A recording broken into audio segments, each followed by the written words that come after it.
na nitakuomba kweli uje. Tuonane. Wewe endelea tu na kazi sasa hivi. Ila tafuta muda.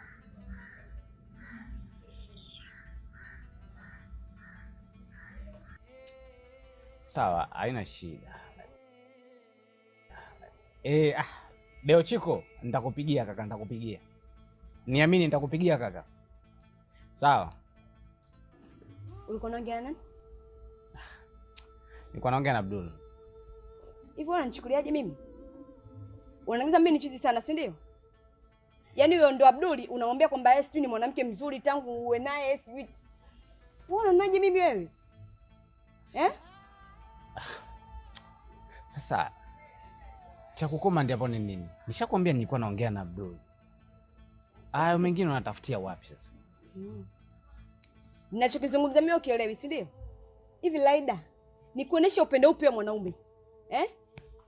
Na kujali, na kuheshimu, kila siku nakuja kwako najilizaliza. Kumbe anapitia huku, yanatokea huku, si ndio?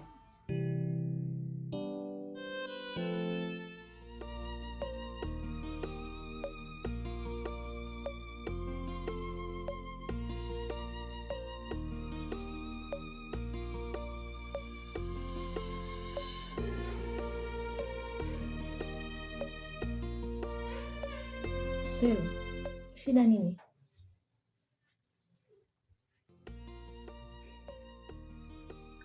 Unajua chanzo cha kukuita hapa ni kwamba kikweli bado unanichanganya sana.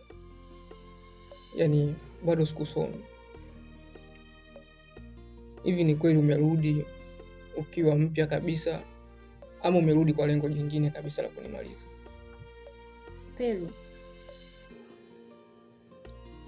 nataka kurudi kwako kikweli kweli. Nitusahau yote ya nyuma. Tuanze ukurasa mwingine ambao hautakuwa na makosa. Hivyo mwanamke bwana sio mwelewa. Unataka nikwambie nini? Unataka nikueleweshe vipi? Nishakwambia naongea na Deo Chiko. Bado unalazimisha yale yale. Sasa wewe unataka mengine hayo sijui.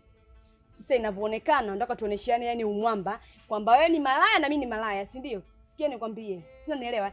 Nilikupenda, sawa, sikatai. Ila nimejihisi kabisa nishaanza kuchoka mimi mwenyewe. Nimechoka Laida. Kuanzia leo sasa na mimi naongea. Sitaki mahusiano na wewe, kila mtu na maisha yake. Umenielewa? Usinitishe. Yaani usinitishe kabisa. Alafu kwa vyovyote ulichokisikia na unachokiona itakavyokuwa ni yote ni sawa sawa.